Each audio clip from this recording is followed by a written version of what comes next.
नमस्कार दोस्तों, आपका अपना चैनल हिंदी जंक्शन पर स्वागत है। मैं परेश कुमार सिन्हा आप लोगों के बीच आज एक और महत्वपूर्ण वीडियो लेकर उपस्थित हुआ हूं। अगर आप नए हैं तो चैनल को सब्सक्राइब करके बेल आइकन को दबा दें ताकि आने वाला वीडियो का नोटिफिकेशन आपको समय से मिलता रहे। दोस्तों, जैसा कि आप सभी को पता है कि हम लोग BPSC ट्री 4.0 जो आने वाली वैकेंसी है उसी की तैयारी कर रहे हैं। तो हिंदी विषय से जो तैयारी कर रहे हैं उसके लिए जो है ये काफ़ी महत्वपूर्ण वीडियो है। चाहे आप किसी भी स्टेट का PGT, TGT, EMRS के भी शादी जैसी कंपटीशन परीक्षाओं की तैयारी कर रहे हैं जहां हिंदी के प्रश्न पूछे जाते हैं, उसके लिए जो है महत्वपूर्ण वीडियो है। तो आज जो है व्याकरण के एक और महत्वपूर्ण टॉपिक को हम लोग देखने वाले हैं। वीडियो के अंत तक आप बने रहिएगा, बारीकी से देखिएगा और MCQ को बनाइएगा। तो चलिए देखते हैं आज कौन सा टॉपिक को हम लोग करने वाले हैं। आज जो है उस टॉपिक को देखने वाले हैं। तो आप देख पा रहे हैं वचन, यानी आज हम लोग व्याकरण के एक टॉपिक है वचन, उसी के बारे में जो है हम विस्तार से जानेंगे। वचन क्या है, कितने भेद हैं, कितने प्रकार हैं, कौन से शब्द कौन से वचन होते हैं, कैसे जो है उसका परिवर्तन होता है, ये सारी चीज़ों को हम लोग इस वीडियो में देखने वाले हैं। ये 54वां लेक्चर है। इससे पहले 1 से 53 तक करवाया जा चुका है, जिसमें 1 से 40 तक हिंदी साहित्य है और 41 से 53 तक व्याकरण के टॉपिक हैं। तो आप लोग नहीं देखे हैं, वीडियो के डिस्क्रिप्शन में लिंक लगा हुआ है, वहाँ से आप देख सकते हैं। प्रैक्टिस सेट जो करवाया गया है उसको भी देख सकते हैं और प्रीवियस सेट जो करवाया गया है उसको भी देख सकते हैं। तो आप अगर BPSC ट्री 4.0 के TGT, PGT यानी 6 से 12 तक हिंदी विषय के किसी भी वर्ग की तैयारी आप कर रहे हैं तो ये वीडियो आपके लिए काफ़ी महत्वपूर्ण होने वाला है, क्योंकि इसमें हम लोग व्याकरण के महत्वपूर्ण टॉपिक वचन को देखने वाले हैं। तो आप लोग वीडियो के एक एक पॉइंट को देखिए और अंत में जो 10 MCQ दिए गए हैं उसमें कितना सही होता है कमेंट करके बताइएगा। दोस्तों, हम कोशिश कर रहे हैं कि छोटे छोटे टॉपिक में करते चले जाएं ताकि व्याकरण जो है आराम से पढ़ा जा सके, क्योंकि एक जगह रहने से आप जो है समझ नहीं पाइएगा और छोटे छोटे टॉपिक रहेंगे तो आराम से छोटे छोटे टॉपिक में देख करके और कम समय में जो है चीज़ों को अच्छे से समझ सकते हैं। तो यही कोशिश है। इसी प्रकार 5-7 और जो महत्वपूर्ण टॉपिक है उसको हम लोग देख लेंगे और अगर समय मिलेगा तो मुहावरे जो उक्ति ध्यान से सबको देखेंगे। सबसे पहले मुख्य बात है जो महत्वपूर्ण टॉपिक है उसको देखेंगे। तो आगे वाले जो टॉपिक है वाच्य रहेगा, वाक्य रहेगा, प्रबंध रहेगा, रस अलंकार, छंद रहेगा। तो ये 4-5 जो टॉपिक है 5-6 उसको हम लोग कर लेंगे। उसके बाद जो है कुछ बचेगा तो देखेंगे। तो आप लोग वीडियो के अंत तक बने रहिएगा। अगर आप BPSC ट्री 4.0 का notes, practice set, previous set पाना चाहते हैं तो हमारे नंबर 7261815307 पे 249 रुपया किसी भी माध्यम से पेमेंट कीजिए और उसका स्क्रीनशॉट लेकर इसी नंबर पे व्हाट्सएप कर दीजिए। तो इधर से हम notes, practice set, previous set आपको प्रोवाइड करवा देंगे। अगर आप स्टेट का लेना चाहते हैं तो इसी नंबर पे 199 रुपया पेमेंट कीजिए और उसका स्क्रीनशॉट भेज दीजिए। तो इधर से हम प्रैक्टिस सेट नोट्स देंगे जिसको आपको पढ़ने से 100% रिजल्ट आपका हो जाएगा। तो इन सारी चीज़ों को जुड़ करके अपनी तैयारी को बेहतर कर सकते हैं। अगर नोट्स, प्रैक्टिस सेट मेरा रखते हैं तो अलग से कोई पुस्तक लेने की आवश्यकता नहीं है। चलिए बिना देर करते हुए आज वचन के टॉपिक जो है उसको देखते हैं, समझते हैं और MCQ को बनाते हैं। तो यहाँ पे आप देख रहे हैं वचन, यानी वचन क्या है उसके बारे में हम लोग जानते हैं, समझते हैं। ये छोटा सा टॉपिक है लेकिन यहाँ से भी प्रश्न पूछता है, इसलिए जानना जरूरी है, समझना जरूरी है, क्योंकि BPSC में कहीं से भी प्रश्न पूछ सकता है। बिना सिलेबस का एग्ज़ाम है, चाहे TGT का तैयारी हो, जूनियर TGT का हो या PGT का हो, सभी में कहीं से भी कुछ प्रश्न पूछने के लिए स्वतंत्र है। तो आपको सभी टॉपिक को देखते हुए चलना है। तो यहाँ से भी प्रश्न पूछे गए हैं जो आप एक MCQ में देखेंगे। तो महत्वपूर्ण टॉपिक है, देखना जरूरी है, इसलिए हमने इसे बताने का छोटा सा प्रयास किया है। तो देखिए बताया जा रहा है कि संज्ञा, सर्वनाम, क्रिया और विशेषण के जिस रूप से एक या एक से अधिक होने का बोध हो उसे क्या है वचन कहा जाता है। यानी संख्या का बोध हो, यानी एक या एक से अधिक होने का बोध हो तो उसे वचन कहा जाता है। अर्थात शब्दों के संख्या बोधक विकारी रूप का नाम वचन है। यानी संख्या बोधक जो विकारी रूप है उसका नाम वचन है। जैसे हाथी मतलब एक हाथी का बोध है, घोड़े मतलब एक से अधिक का बोध है, लड़कों मतलब एक से अधिक का बोध है। तो ये क्या है, वचन के जो हैं एग्जाम्पल थे जिससे एक या एक से अधिक होने का बोध करवाता है। अब देखिए आगे जब बढ़िएगा तो यहाँ देखिए बता रहा है कि वचन के भेद, यानी वचन के भेद के बारे में जानेंगे। तो हिंदी में वचन दो प्रकार के होते हैं, एक वचन, बहुवचन। हिंदी में मुख्यतः दो ही होते हैं, एक वचन और बहुवचन। संस्कृत में जाइएगा तो तीन हो जाएंगे, एक वचन, द्विवचन और बहुवचन। लेकिन हिंदी में मुख्यतः मुख्य रूप से दो वचन होते हैं, एक वचन और बहुवचन, जो आप इस डायग्राम से समझ सकते हैं। दो भाग में है, एक वचन और बहुवचन। अब यही दोनों है, उसको थोड़ा सा समझेंगे और इससे जो संबंधित प्रश्न है उसको बनाने का हम लोग कोशिश करेंगे। तो देखिए एक वचन के बारे में बताया जा रहा है कि जिससे किसी एक वस्तु, व्यक्ति या स्थान आदि का बोध हो उसे एक वचन कहते हैं। जैसे नदी, लड़का, घोड़ा आदि। यानी इससे एक का बोध हो रहा है, यानी सिर्फ एक का बोध करवा रहा है तो एक वचन हो जाएगा। अब देखिए एक वचन जो है तो हमेशा एक वचन में प्रयुक्त होने वाले जो कुछ शब्द हैं उसको जानते हैं। जैसे जनता, सामान, सामग्री, सोना, वर्षा, आकाश, ताश, चांदी, सत्य, जड़, झूठ, दही, प्रेम, दया, मिठास, हवा, गुस्सा, मार, प्रतीक, हर एक।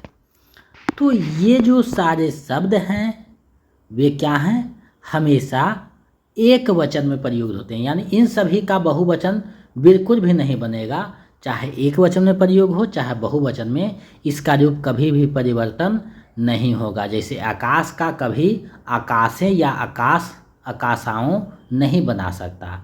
सोना का सोनाएं या सोनाओं नहीं बना सकते। यानी ये एक वचन में भी आएगा और बहुवचन में, यानी हमेशा एक ही वचन में ये रहेगा। और अर्थ क्या है, बहुवचन का भी दे सकता है। तो ये हो गया एक वचन। अब आगे हम लोग बढ़ते हैं तो बहुवचन है जिससे किसी एक से अधिक वस्तु, व्यक्ति, स्थान आदि का बोध हो उसे बहुवचन कहते हैं। जैसे नदियाँ, लड़के, घोड़े। अब नदियाँ मतलब एक नदी नहीं, एक से अधिक नदियों का बोध करवा रहा है। लड़के मतलब एक से अधिक का, घोड़े मतलब एक से अधिक का। यानी जिससे एक से अधिक होने का बोध हो उसे बहुवचन कहा जाता है। बहुवचन उसे हम लोग समझते हैं। यहाँ तो स्पष्ट हो गया। अब देखिए हमेशा बहुवचन में प्रयुक्त होने वाले कुछ शब्द हैं जो हमेशा बहुवचन होते हैं। जैसे होश, प्राण, ओठ यानी होठ, दर्शन, भाग्य, रोग, समाचार, हस्ताक्षर, आंसू, दाम, अक्षत, बार, नेत्र, प्रजा, अनेक, नियम, हार, चार। अब देखिए अनेक शब्द है तो इसको अनेकों कभी नहीं बना सकते हैं। ये अनेक अपने आप में बहुवचन है। तो जो बहुवचन है उसको आप एक वचन, कुछ ऐसे शब्द हैं जिसका नहीं बनता है, यानी दोनों जगह प्रयोग होता है, बहुवचन शब्द है और एक वचन शब्द है जिसका आप लोग देख लिए हैं। यहाँ से ज़्यादा प्रश्न होता है, इसलिए मैंने ये पॉइंट को आपके समक्ष प्रस्तुत करने का एक छोटा सा प्रयास किया है। बाकी आप जितना ज़्यादा रिवीजन कीजिएगा, जितना ज़्यादा प्रैक्टिस कीजिएगा उतना बेहतर आपके लिए होगा, क्योंकि बीपीएससी में आपके प्रैक्टिस पे निर्भर करता है। कितना जल्दी आप निर्णय लेते हैं उतनी ही आपका जो है मेंटल जो है स्ट्रॉन्ग के साथ जो है नंबर बनता है और मेरिट पक्का होता है। इसमें कोई जो है कटअप नहीं है कि इतना नंबर लाने से आप क्वालिफाई कर जाइएगा। इसमें जितना जाइएगा उतना अच्छा रहेगा, क्योंकि यहाँ मेरिट बनेगा। तो ये सब चीज़ों को समझना है। अब देखिए बहुवचन बनाने के कुछ नियम हैं जो हम यहाँ एक छोटा सा कुछ नियम है। हर एक का होता क्या है कि ये नियम हमेशा नहीं रहता है, लेकिन कुछ नियम है जिससे आप समझ सकते हैं, जान सकते हैं। तो पुल्लिंग संज्ञा के आकारांत को एकारांत कर देने से बहुवचन बनता है। जैसे संबंधवाचक में ये नियम लागू नहीं होता, जैसे लड़का का लड़के, कपड़ा का कपड़े, बच्चा का बच्चे, पहिया का पहिए, गधा का गधे आदि। अब देखिए आगे कुछ पॉइंट है कि आकारांत स्त्री एक वचन संज्ञा शब्दों में वचन, यहाँ ना छूट गया है, ए लगाने से बहुवचन बनता है, जैसे कथा का कथाएं, कामना का कामनाएं, रता का रताएं, वार्ता का वार्ताएं। तो देखिए ये सब चीज़ हमें यहाँ छोटा सा एक समझाने का प्रयास किए हैं। बाकी आपके पास एक व्याकरण के कोई पुस्तक होनी चाहिए, अगर कोई प्रकाशन का है तो अच्छी बात है, नहीं है तो एक रख लीजिएगा। वासुदेव नंदन प्रसाद का है आधुनिक हिंदी व्याकरण, आप उसको दे सकते हैं। मेरे वीडियो में जो है टैग किया हुआ, वहाँ से भी आप ऑनलाइन मंगा सकते हैं, ताकि ये जो शब्द है वचन है वहाँ विस्तार से दिया हुआ है, ज़्यादा बेहतर है। आप वहाँ से ज़्यादा जो है अच्छे से डिटेल में देख सकते हैं। बाकी समझने के लिए हम एक छोटा सा प्रयास करते हैं कि आपको समझ में आ जाए, चीज़ें को हम बताने का प्रयास करते हैं। आगे है अकारांत स्त्रीलिंग शब्दों का बहुवचन संज्ञा के अंतिम आ को ए कर देने से बनता है, जैसे गाय का गायें, बात का बातें, रात का रातें, आदत का आदतें। आगे है इकारांत या इकारांत, बड़ी मात्रा छोटी मात्रा है।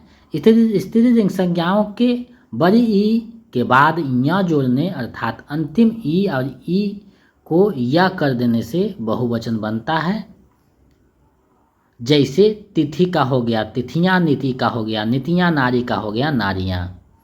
तो इस प्रकार से जो है बहुवचन बनता है। इसमें कुछ और है, जिन स्त्रीलिंग संज्ञाओं के अंत में या आता है उनमें या के ऊपर चंद्र बिंदु लगाने से बहुवचन बनता है, जैसे डिबिया का डिबियाँ, चिड़िया का चिड़ियाँ, गुड़िया का गुड़ियाँ। तो ये जो है एक वचन से बहुवचन बनाने के कुछ नियम हैं। आ ई के अलावा अन्य मात्राओं से अंत होने वाली स्त्रीलिंग संज्ञाओं के अंत में ए जोड़कर बहुवचन बनाया जाता है और अंतिम स्वर उ हो जाता है। उसे उ रहा तो हस्व स्वर करके उसमें ए जोड़ते हैं, जैसे बहु का बहुएं, वस्तु का वस्तुएं आदि। तो ये जो रूप है उसको एक दो बार देखिएगा तो कुछ कुछ समझ में आएगा, और बाकी जब शब्द आंखों से गुजरेगा तो खुद आप समझ जाइएगा कि कौन स्त्रीलिंग है कौन पुल्लिंग है। जो बताया गया है उसको देखने से और एक वचन द्विवचन आप बनाने के नियम को समझ सकते हैं। संज्ञा के पुल्लिंग शब्द अथवा स्त्रीलिंग रूपों में बहुवचन का बुध पराया, गण, वर्ग, जन, योग और विलीन इत्यादि लगाकर कराया जाता है, जैसे पाठक का पाठकगण, अधिकारी का अधिकारी वर्ग, आपके आप लोग, नारी का नारी वृंद आदि। सभी इकारांत और इकारांत संज्ञाओं का बहुवचन बनाने के लिए अंत में यूं जोड़ा जाता है तथा शब्द के अंतिम ई को छोटी ई कर दिया जाता है, जैसे मुनि का मुनियों, गरी का गरियों, नदी का नदियों, साड़ी का साड़ियों। तो ये देखिए दो रूप है, नदी का नदियाँ भी होता है, नदियों भी होता है। तो उसके अनुसार आप जैसे प्रयोग कीजिएगा वैसे वहाँ प्रयोग होगा। तो ये आपको सोचना है कि कैसे प्रयोग किया जाएगा, तो आप उसमें खुद समझ सकते हैं, देखिएगा तो समझ में आ जाएगा। अब देखिए संस्कृत की आकारांत, संस्कृत हिंदी के सभी उकारांत, उकारांत, आकारांत, औकारांत संज्ञाओं को बहुवचन का रूप देने के लिए अंत में औ जोड़ना पड़ता है, और उकारांत शब्दों में ओ जोड़ने के पूर्व उ को छोटी उ कर दिया जाता है, जैसे रता का रताओं, घर का घरों, साधु का साधुओं।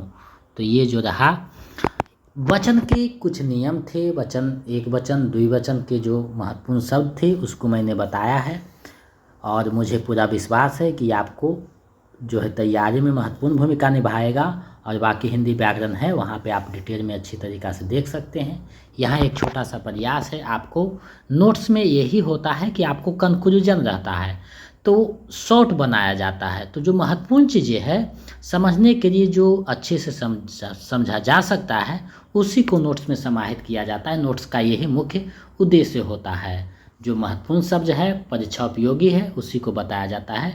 यानी नोट्स से बुद्धिमान आदमी बनता है ताकि एग्ज़ाम को करेक्ट कर सकें। अब जो इससे संबंधित MCQ है उसको देखते हैं, आप लोग भी अंत तक बने रहिएगा।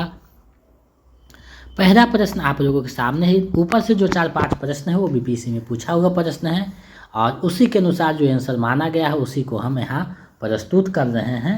यानी आंसर जो बीपीएससी ने माना है उसी आपको भी वही मानना है। तो देखिए यहाँ पे पहला प्रश्न है, निम्नलिखित में कौन सा बहुवचन शब्द है, यानी आपको बताना है कि इनमें से कौन जो है बहुवचन शब्द हैं। तो यहाँ देखिएगा, बालक है, प्राण है, आदमी है। तो बालक तो एक वचन है, आदमी भी एक वचन है, लेकिन प्राण जो है हमेशा बहुवचन शब्द है, तो प्राण जो है सही हो जाएगा, यानी विकल्प ख हो जाएगा। तो इसी तरीका से प्रश्न पूछा गया था और चौथा और पांचवा विकल्प आपको ज़्यादा उलझाने वाले रहेंगे, आगे देखिएगा। तो उसी से आपको बचना है। तो जितना ज़्यादा प्रैक्टिस सेट कीजिएगा उतना बेहतर होगा। 30 प्रैक्टिस सेट 9 प्रीवियस सेट करवाया जा चुका है, यानी लगभग 40। अगर उसको 7-8 बार आप बना देते हैं तो आपका तैयारी 60 से 70% हो जाएगा और नोट्स पढ़ने से। निम्नलिखित में कौन सा बहुवचन शब्द है, आपको बताना है कि निम्नलिखित में कौन सा बहुवचन शब्द है। तो देखिए, स्त्री का स्त्रीजन बिल्कुल सही है, नारी का नारीवृंद ये भी बहुवचन है, देवालय तो ये नहीं है, लेकिन ये दोनों जो है बहुवचन है। तो इसका जो सही आंसर है उपयुक्त में से एक से अधिक, यानी विकल्प घ इसका सही आंसर हो जाएगा। आगे बढ़ते हैं, निम्नलिखित में कौन सा बहुवचन शब्द है, आपको बताना है कि इनमें से कौन जो है बहुवचन शब्द हैं। तो देखिए, रोग, अक्षत ये सारे जो शब्द हैं ऊपर में बताया जा चुका है बहुवचन हैं। तो एक से अधिक जैसी आंसर हुआ तो उपयुक्त में से एक से अधिक, यानी विकल्प घ जो है इसका सही आंसर हो जाएगा। आगे बढ़ते हैं, निम्नलिखित में से एक वचन में प्रयुक्त होने वाला शब्द है, यानी कौन जो है हमेशा एक वचन में प्रयुक्त होने वाला शब्द है। तो ऊपर बताया जा चुका है, जनता, वर्षा, हवा, ये जो तीनों शब्द हैं हमेशा एक वचन में प्रयुक्त होता है। तो इसका जो सही आंसर है विकल्प घ हो जाएगा, उपयुक्त में से एक से अधिक, क्योंकि ये जो शब्द है तीनों हमेशा एक वचन रहता है। तो विकल्प घ सही हो जाएगा। आगे बढ़ते हैं, इनमें से कौन सा हमेशा बहुवचन होता है, यानी उनमें से कौन सा शब्द है जो हमेशा बहुवचन होता है। देखिए, सोना तो एक वचन होता है, पानी भी, लेकिन होठ जो है हमेशा बहुवचन में प्रयोग किया जाता है, बहुवचन शब्द है। तो विकल्प ख जो है सही हो जाएगा, जैसे आपके होठ भींगे हैं, यानी हमेशा इसका जो वाक्य बनेगा तो हमेशा बहुवचन में वाक्य बनेगा, यानी जब भी एक वचन में इसका वाक्य बनेगा तो वो गलत हो जाएगा। लेकिन सोना महंगी वस्तु है हमेशा एक वचन में बनेगा। तो जो बहुवचन शब्द है उसका वाक्य जब बनेगा तो हमेशा बहुवचन वाक्य रहेगा, और जो एक वचन है वो हमेशा एक वचन वाक्य में प्रयोग होगा। तो ये आपको ध्यान देना है, वाक्य शुद्ध अशुद्ध में यहाँ से भी प्रश्न आपको फंसेंगे। चलिए आगे बढ़ते हैं, निम्नलिखित में कौन सा चिड़िया का बहुवचन होगा, चिड़िया का बहुवचन क्या होगा। ये प्रश्न जो है बहुत बार एग्जाम में पूछा जाता है और हमेशा बच्चे जो है गलती करके आते हैं, तो इससे आपको बचना है। तो जो चिड़िया का जो है चंद्र बिंदु लगाने से बहुवचन बन जाएगा, तो विकल्प ख इसका सही आंसर होगा। तो इसी तरीका से प्रश्न रहता है आपको फंसाने वाले, उसी से आपको बचना है। आगे है, हिंदी में वचन के कितने प्रकार होते हैं। तो हिंदी में वचन के जो हैं 2 प्रकार होते हैं, एक वचन और बहुवचन। तो ये आप ध्यान में रखिएगा, संस्कृत में 3 होते हैं, एक वचन, द्विवचन, बहुवचन, और हिंदी में 2 होते हैं। तो ये आपको पता होनी चाहिए। आगे बढ़ते हैं, आंसू का बहुवचन होगा। तो आंसू का बहुवचन क्या होगा। तो आंसू जो शब्द है हमेशा बहुवचन शब्द है, तो विकल्प ग सही हो जाएगा, यानी आंसू जो है बहुवचन शब्द है, तो विकल्प ग सही हो जाएगा। आगे बढ़ते हैं, निम्नलिखित में कौन सा एक वचन शब्द है, निम्नलिखित में कौन सा जो है एक वचन शब्द है आपको बताना है। तो देखिए, सोना, वर्षा, चांदी, ये तीनों जो शब्द हैं हमेशा एक वचन में आते हैं। तो विकल्प घ इसका सही आंसर हो जाएगा, क्योंकि तीनों के तीनों जो शब्द हैं हमेशा एक वचन में प्रयुक्त होते हैं। तो ये जो है विकल्प घ जो है सही हो जाएगा, क्योंकि ये तीनों एक वचन में आएंगे। चलिए इस वीडियो का अंतिम और 10वां प्रश्न देखते हैं, निम्नलिखित में कौन सा बहुवचन शब्द नहीं है। आपको बताना है कि कौन सा बहुवचन शब्द नहीं है, ये जोर दे के किया जा रहा नहीं। होता क्या है कि आप लोग एग्ज़ाम में बैठते हैं तो जल्दी में गलत जो है प्रश्न को पढ़ देते हैं और आंसर गलत करके चले आते हैं। तो एग्ज़ाम में बैठिए तो अच्छे से प्रश्न को पढ़ के समझ लीजिए, उसके बाद बनाइए, क्योंकि आपके लिए एक एक नंबर महत्वपूर्ण है। एक एक नंबर से मेरिट रुक जाता है और बन जाता है, तो इसे आप बचाइएगा तो आपका मेरिट बनेगा और आप एक सफल जो है एग्ज़ाम को कर पाएंगे। तो देखिए, प्राण, अक्षत, अनेक, ये तीनों क्या हैं? बहुवचन शब्द हैं और इसमें नहीं पूछ रहा है तो पिक में से कोई नहीं यानी विकल्प होगा इसका सही आंसर हो जाएगा। तो आज मैंने वचन बताने का एक छोटा सा प्रयास किया है, इससे संबंधित एमसीक्यू भी बताया है। हमें पूरा विश्वास है कि आपकी तैयारी में महत्वपूर्ण भूमिका निभाएगा। तो आप लोग जितने लेक्चर करवाए हैं 3-4 बार 5 बार देखिए और उदासीन नहीं होइए, वैकेंसी आएगी। और जब उदासीन हो जाइएगा, तैयारी जब धीमा कर दीजिएगा तो अचानक वैकेंसी आएगी तो आपका जो है पढ़ाई में दिक्कतें आ जाएगी। तो रेगुलर जो है धीरे धीरे चलते रहिए जैसे हम चल रहे हैं और तैयारी करते रहिए ताकि एग्ज़ाम को अच्छे से करेक्ट कर सकें। तो इसको आप लोग 2-4 बार जितने हैं प्रैक्टिस सेट करवाए गए हैं 5-7 बार बनाइए। जो लेक्चर है उसको देखते रहिए और अपनी तैयारी को बेहतर करते रहिए, यही कामना है, क्योंकि आपकी सफलता ही हमारी सफलता है। तो ये 10 एमसीक्यू में आपका कितना सही हुआ है हमें कमेंट करके बताइएगा। अगर आप बीपीएससी टी 4.0 का notes practice set previous set पाना चाहते हैं तो हमारे नंबर जो है उस पर आप, मेरा नंबर है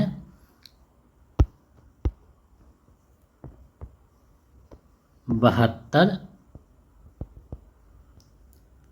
61 81 53 07। ये जो मेरा नंबर है इस पे 249 रुपया किसी भी माध्यम से पेमेंट कीजिए, गूगल पे, फ़ोनपे, पेटीएम, और उसका स्क्रीनशॉट लेकर इस नंबर पे व्हाट्सएप कर दीजिए। तो इधर से हम जो है आपको notes practice set previous set provide कर देंगे। अगर स्टेट का लेना चाहते हैं तो इस नंबर पे 199 रुपया पेमेंट करके स्क्रीनशॉट भेज दीजिए। इधर से हम नोट्स प्रैक्टिस सेट भेज देंगे जिसको पढ़ने से आपका रिजल्ट हो जाएगा। तो इन सारी चीज़ों से जुड़ करके अपने तैयारी को बेहतर कर सकते हैं। और मेरा नोट्स प्रैक्टिस सेट रखिएगा तो अलग से कोई पुस्तक लेने की आवश्यकता बिल्कुल भी नहीं है। और व्याकरण के जितने भी करवाए जा रहे हैं तो क्वालिफाई पेपर के लिए भी महत्वपूर्ण है, तो उसके लिए भी टेंशन नहीं लेना है, साथ साथ होता चला जाएगा। तो आज के लिए बस इतना ही, मिलते हैं एक नए वीडियो में। बहुत बहुत धन्यवाद। अगर आप नए हैं तो चैनल को सब्सक्राइब करके बेल आइकन को दबा दें। जय हिंद।